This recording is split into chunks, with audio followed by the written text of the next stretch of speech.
Mix in the Dark. Hey, what's up? It's MaiYang from Mix in the Dark. In this episode, I will be telling a personal story. I wanted to record this story to put on my podcast a long time ago, but I don't know why I just could not find the courage to do it. I think that I did not want to read out loud and record the experience that happened in my home because I am afraid that something bad will happen to me and my family. Why open wounds that have already been closed, right? It's a really superstitious reason. Anyway, I feel I am a lot stronger now spiritually and I feel comfortable telling it. I would not tell if I was not comfortable. If you listen to Lingva or Tales from the Abyss, then you've heard this one already. And actually, a YouTuber user named Amy made a comment on part 1 saying that she was invested in this story and wanted to hear more. I value my listeners, and it really doesn't take much for me to try at your requests. If you did not already know, this is a continuation from my episode titled, Are We Taking Them Home? I do suggest listening to that episode first before you listen to this one so that you understand the context. I will also link that in the description if you're interested. One last note, I ask you not to judge my husband since these stories make him seem like an alcoholic. These weird things only tend to happen when my husband drinks. He drinks maybe once a month, not even, and during special family events. I have this theory that these weird things are able to happen because it only happens when his body is vulnerable. Actually, this is not unheard of. My good friend told me a story about her family member who becomes possessed like every time he drinks, and he is not a big drinker either. One could also argue that it is simply the effects of alcohol. Whatever it is, to be a witness to it all is definitely very scary. Anyway, here we are, so please enjoy.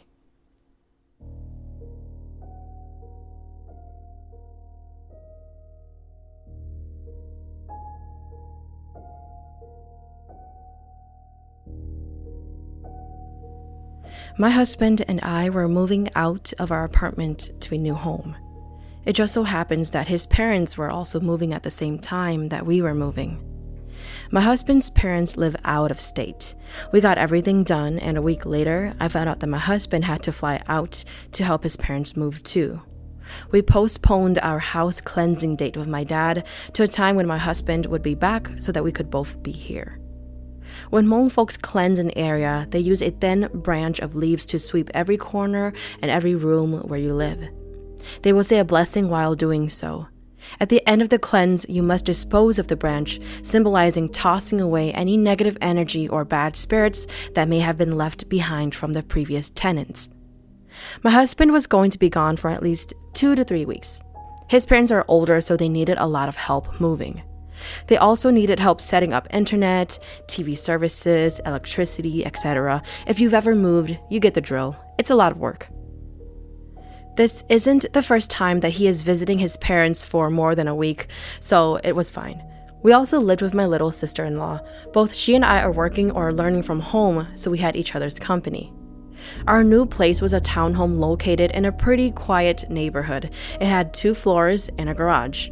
There were 2 bedrooms on the 2nd floor. The living room and kitchen was on the 1st floor. Our garage was attached to the kitchen. The thing about this new place is that an elder lady died in the garage due to a heart attack. Her sisters found her and eventually they all moved out of the home. We weren't supposed to get this unit. There happened to be a switch up and it became the only unit available, so we had to take it. I am the type of person who gets paranoid easily, especially because I tell scary stories. Knowing this little bit of information about this older lady always made me a bit jumpy at this new place.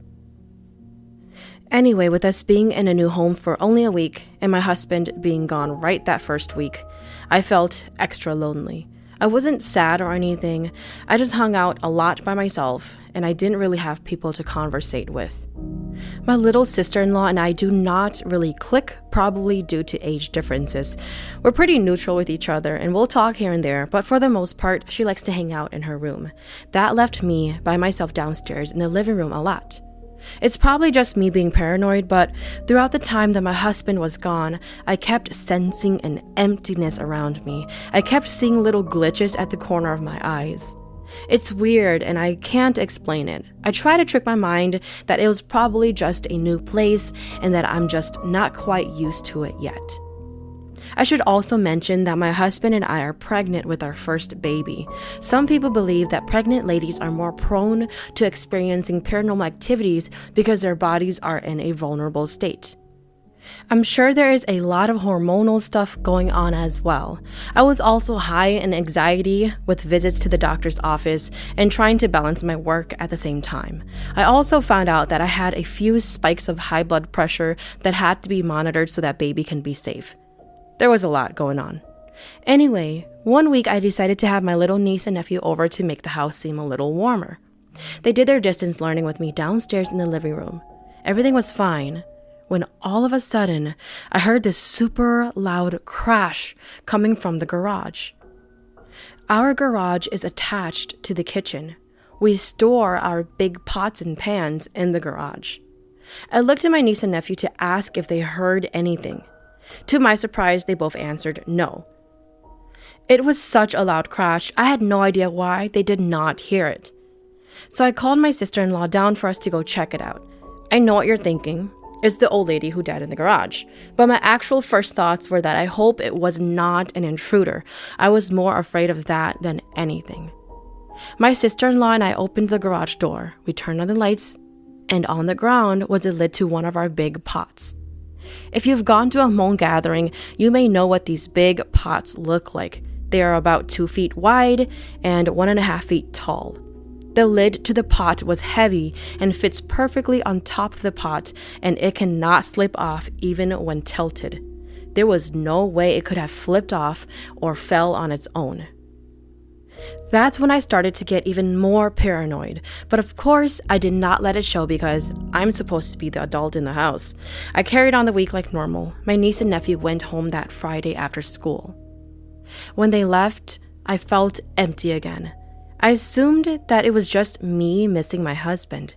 I tried to distract myself by cooking, letting the TV run so it wasn't so quiet, playing music, talking to Alexa, the virtual assistant on the smart speakers. I did a lot of things.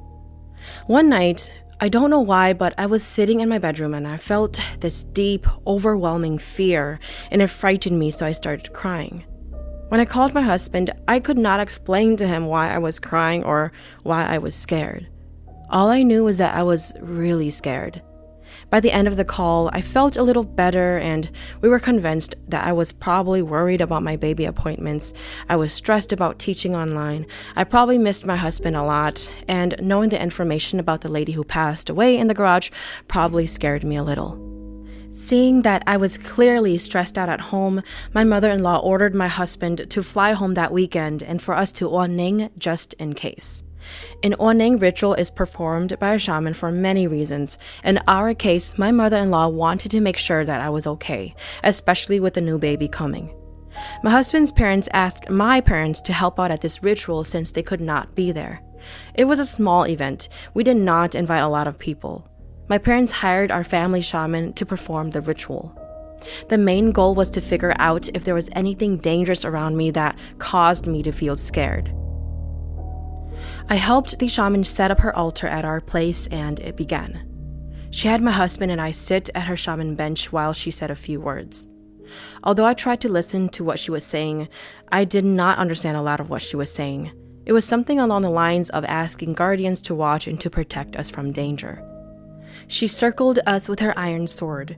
When she was done, she asked us to cross the sword. Unfortunately, I don't know the significance of this. I noticed her prepping to enter the spiritual world. She covered her face with this red cloth so that she could see the spiritual world. The ritual went on for some time when she all of a sudden jumped onto the bench and everything went quiet. She switched back and forth between speaking in tongues and speaking in Hmong. Me, being my Americanized self, didn't think to listen to what she was saying. At this time, I also happened to be sitting close with my mom. I was giving her a shoulder massage. All of a sudden, my mom said in Hmong to the shaman, "Ask who it is." That alerted my ears.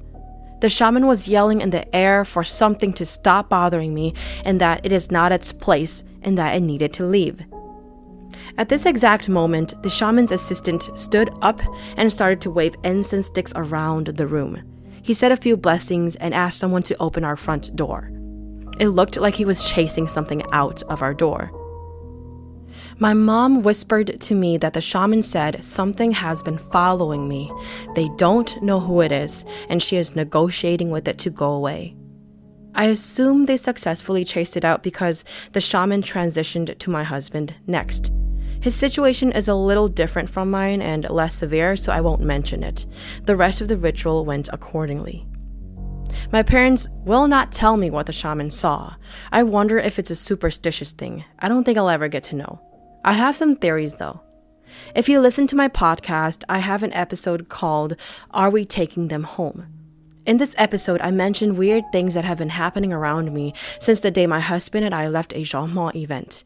And remember, our Xiong event is basically when a family comes together to plan a funeral after someone passes. And one of the weird things that happened was while I was driving home that night, my husband asked if we were taking the people in the back of my car home. My husband was half asleep at that time, and there was absolutely no one in the car except for us. I'm not going to explain the whole story again. You can find that episode if you're interested. There is another part to the story that I have not told yet. There was this one time we had a couple of friends over for some drinks, and I guess you can say everyone had a bit too much. I had my friends sober up and leave for the night. I usually fix a late night snack for us to eat after a night of drinking. It was just me and my husband now. All of a sudden, he asked me, "Do you ever think of dying?" I shook my head no, not knowing where this conversation was going to go. And then he said, "Well, you're next." At this point, I was pretty tired, so I decided that we were just going to go to bed. I cleaned up really quick, and then I had him follow me to bed. The strange thing about all of this was that for some reason, he did not seem himself. He seemed almost possessed. We were in our room and I was fixing our bed when all of a sudden he mentions that there is a ghost lady in the room and she wants to make trouble. I shrugged it off and I told him to just go to sleep. We never really talked about it after that night. I am reflecting on our relationship and we are pretty content with each other. We barely argue. Our arguments are usually over silly couple things like what to eat for dinner or who is going to take out the trash. Could it be that whatever was following me is this ghost lady that my husband mentioned was trying to create trouble? Maybe it's that old lady that died in the garage. Maybe it's something totally different. Maybe me telling ghost stories is attracting spirits my way. Maybe it's just all a coincidence and everything is going to be just fine. I hope this story does not continue. Thank you for listening to Mix in the Dark. I am your host, MaiYang. Mix in the Dark is available on Spotify, Apple Podcast, or wherever you listen to your favorite podcast series. If you have a story that you would like to share, please send it to myxinthedark@gmail.com. If there's a story that you really enjoyed, feel free to hit up my tip jar on Venmo. Just search Mix in the Dark on the business tab.